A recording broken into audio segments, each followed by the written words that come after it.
लेकिन उसमें से 80% करीब आरक्षण से लगे हैं। तो सारे शहीदों को नमन कि आपने ये पौध खड़ी करके। मैं नमन करना चाहूंगा स्वर्गीय राजेश पायलट जी को, जिन्होंने राजनीति की अलग गुजर समाज में जगाई। करो तो करो, नहीं तो खाल उधेड़ लेंगे, और अभी तो जमीन उधेड़ी है। कि जिस तरह से देवनारायण योजना राजस्थान में चल रही है, बाकी सारे स्टेट्स में भी चलाओ, आरक्षण कर दो, लोगों को पढ़ा हो, कतई गलत मत होने देना। हम इसी में बैठेंगे, यही जिएंगे, यही मरेंगे। जब मैं इन कर्मचारियों को, आप सबको देखता हूं, तो मुझे सब लोग कहते हैं कि करीब 25 से 30 हजार या 28 हजार, या कोई कहता है 20 हजार, लेकिन उसमें से 80% करीब आरक्षण से लगे हैं। तो सारे शहीदों को नमन कि आपने ये पौध खड़ी करके दी। पूरे राजस्थान के आसपास के सारे गुर्जर समाज को हाथ जोड़ करबद्ध नमन है कि आपने संघर्ष किया और ये खड़ा किया।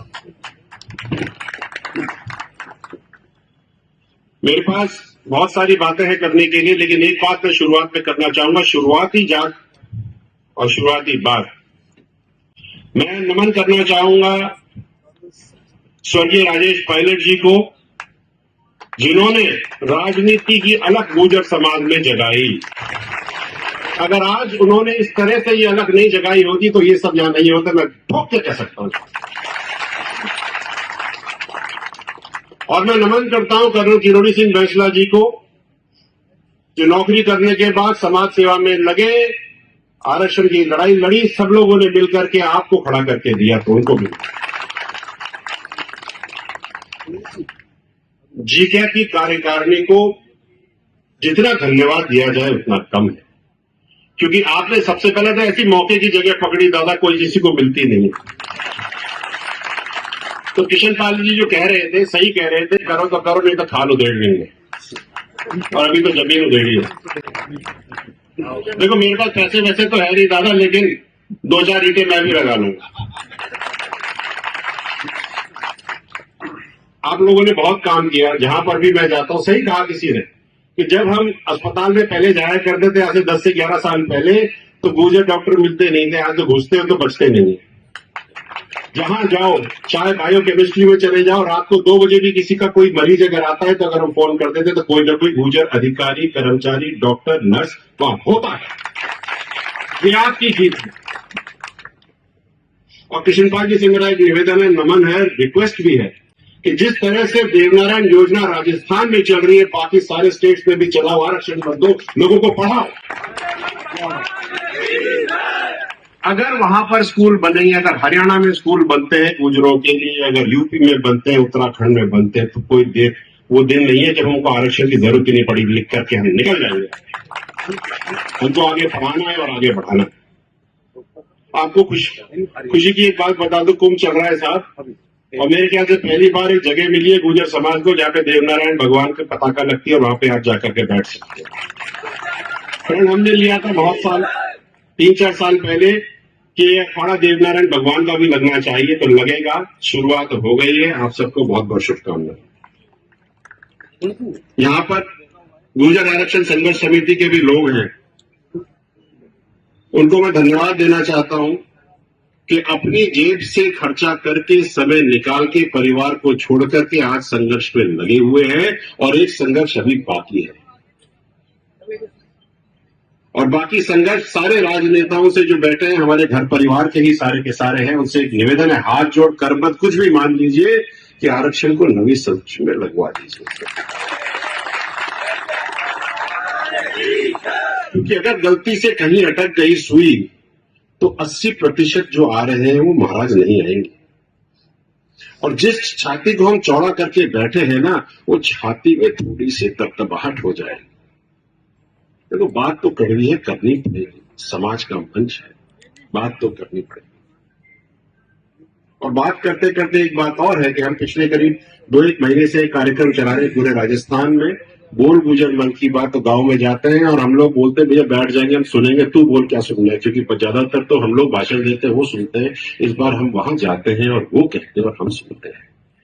और हर जगह से एक ही बात आती है कि दादा अभी हमारे बच्चे छोटे हैं, 10वीं में पढ़ रहे हैं, 9वीं अनुसूची लगवा दो। ऐसा ना हो कि जब वो नौकरी के टाइम पे आए तो आरक्षण ही चला जाए। इस पर हमको विचार करना चाहिए। हमें कमर कस के लड़ाई लड़नी चाहिए। और एक बात और कहूं, मैं जितना भी मैं सेक्रेटरीट और सिस्टम्स में जाता हूं और जब मैं देखता हूं तो मुझे सब लोग एक ही बात कहते हैं साहब, कि बहुत दिक्कत हो रही है नौकरी करने।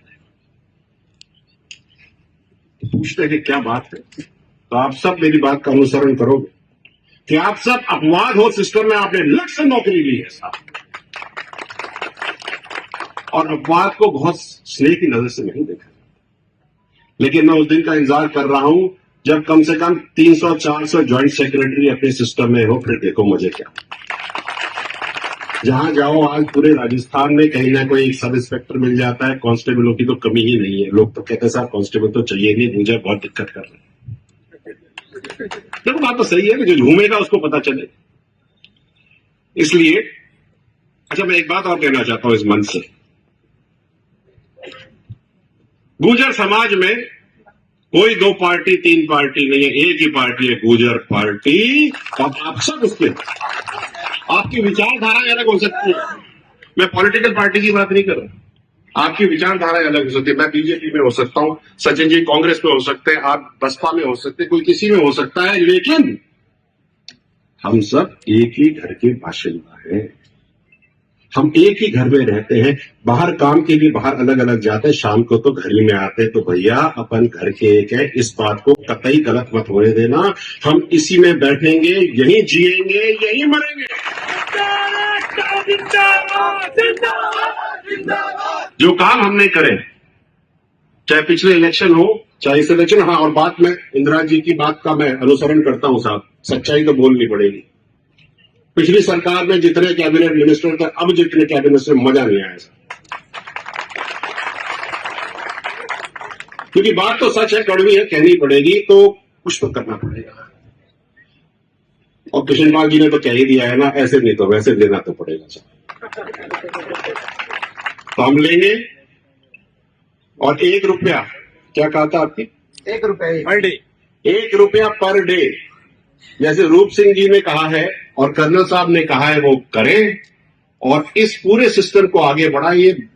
बिल्डिंग इतनी भव्य बने, इतनी ऊंची बने कि इसके ऊपर लाल बत्ती लगे और हवाई जहाज बोले यहाँ नहीं जाना, गुजरों की बिल्डिंग है।